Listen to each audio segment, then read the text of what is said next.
Apart from that, we can also clear out some positive demands.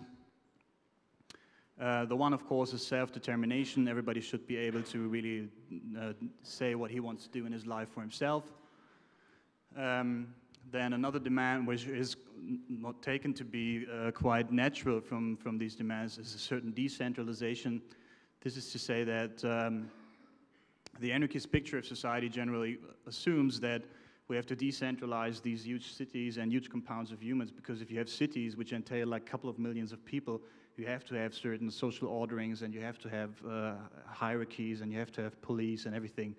And so really these very centralized structures which we have now really sort of demand deterministically ordering and all these things. And so it's generally assumed that we should decentralize these structures into communities, or break up these structures into communities which are a little smaller, communities in free association.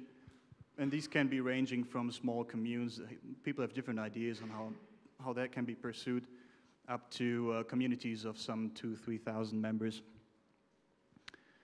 Yes, and within these communities, of course, you have to have some sort of decision-making process as well, for example, for processes which concern the community, and these have to be, these decision-making processes have to be based on some sort of free agreement, so nobody is ruled over. And of course, we have a couple of different models within anarchist theories, how these goals can be, or how these positive demands can actually be implemented, and in which scale and so on.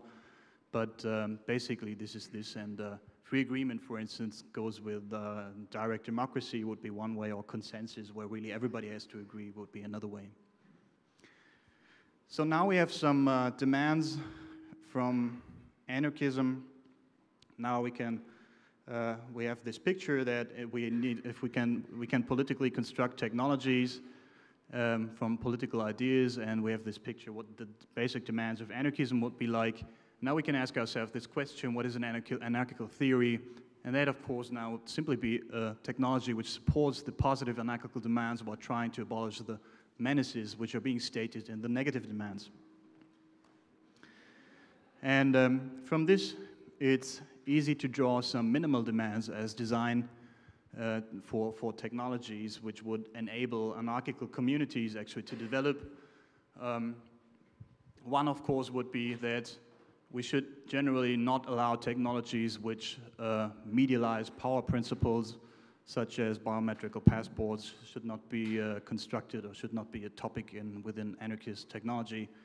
Then, of course, size and proportion is a substantial issue, because if you have these decentralized communities in mind, then you have to have machines which actually work for these small communities. I'll be giving an example in a second. Machines have to be fitted to local demands and to only a few workers who work them, and not like tens of thousands. Also, some demands concern complexity and needed skill. They have to be fitted to little organizations, so they can actually be handled by small communities. They have to be fitted to little training, because we cannot expect everybody to be a specialist in a very highly advanced stage or something. And they have to be very robust and sturdy technologies, so they do not need much maintenance. And another point, of course, is resources has to be fitted to local resources as well, with little energy and infrastructure, so that these decentralized communities can actually live on their own without being very dependent from global structures or international structures or anything. Some maximal demands have been outlined as well, basically by Murray Bookchin, who has written a very good article on anarchist technology. And one maximal demand is full automation and full mechanization of any sort of production, such that humans are really totally free to decide whatever they want to do in their life, to be creative or do programming or whatever they want to do. And there's a nice metaphor for this actually in a very nice science fiction story from German science fiction writer Herbert Franke, who's unfortunately not very much translated into English, and he is like one science fiction story where people on Earth just live and do whatever they want to, and they only do sports and art and everything. And then there are these big holes in the floor everywhere, And out of these holes comes everything they need, like houses and cars and food and everything. And so that would be the ideal model of technology, which an anarchist would sort of dream of, to really liberate people from this necessity of work.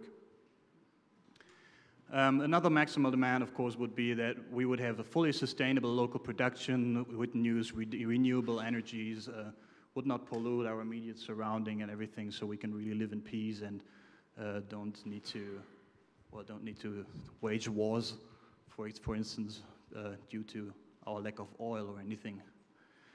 And then another demand, which is quite interesting, is the emergence of positive, so-called positive technologies, which has been outlined by Bookchin and Ivan Illich as well. And this is some sort of concept of a technology which is not only there to produce things, but which also enables people to be more creative and to develop really their human potentials in a creative way and well. But as I say, this theory has not been outlined very good. So probably computers could be taken to be positive technologies in a way, insofar as they can be used by people to develop themselves. Yes, and I also have some examples on what is being meant by this. A negative example, for example, would be a large steel factory compound, as we have found them within this Stalinist era of industrialization. They built it like very huge centralized structures, whole cities who were only concerned with the production of steel. And there were really thousands, tens of thousands of workers there. And this, of course, needed hierarchical ordering, needed decision makers, specialists, everything. And the whole process was becoming very inaccessible for the people who were actually had to work there. And then it also only produced more or less one product, the barons of steel. It needed a very sophisticated access to resources, needed a lot of energy, which again produced further centralization in other places, infrastructure, and of course a big market. A positive example, on the other hand, for an anarchical technology would be a sun furnace to actually melt iron into steel, which is just being worked by the sun, can be handled by about 50 people, and you don't need any special skills to operate it. You can produce a variety of products from it, and uses very little resources, can be switched on just for a day of production and then switched off. And also as an energy, of course, it only uses sun energy and so on, and really works for local demand. So this would be a technology which would really enable a localized community to live independent of anything else and anyone else and really develop in freedom. So these are this is the brief sketch of the anarchist theory of technology, or just some outlines, just to give a broad idea of what that could be. And if we now have this in mind, keep this in mind, and now look at free software, we can look at it in two ways. The first way is to look at it as a technology as such. And as a technology, we have to see that free software is basically a component of computers. And so we have to look at computers as well. And computer production now is very demanding, at least in its current stage. It needs a very rigid division of labor. It has a lot of hierarchies. It needs global resource infrastructures, because really some resources are very complex to get. It consumes high amounts of energies, and it really needs big markets in the current ordering, at least, to pay off. So these are all things which we would, from a point of production, which we would generally rather reject if we have the development of free communities in mind. Also, the use of computers is not really accessible to everyone who wants one. You know, you need money, first of all, to buy it, and quite a few people on Earth don't have computers because they don't have the money. Then you need energy, of course, and you need a certain infrastructure like internet.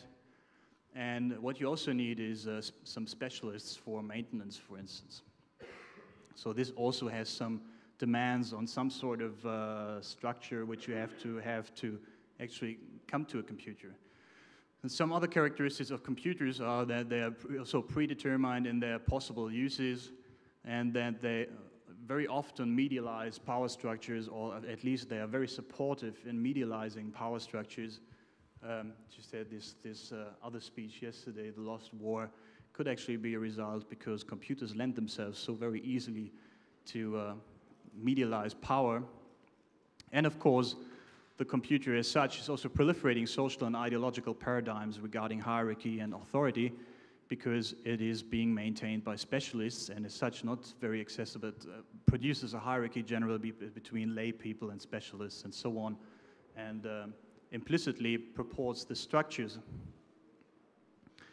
So that would be free software as a technology. Another way to look at it would of course be, and this is of course the way the connection is meant, the connotation is meant, intended to be, to look at free software as a technological design method.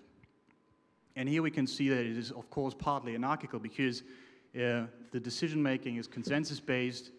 It is largely unguided, except probably for some inherent necessities, some internal logic of design in general. It's individually variable, open, non-profit, and we have seen this already.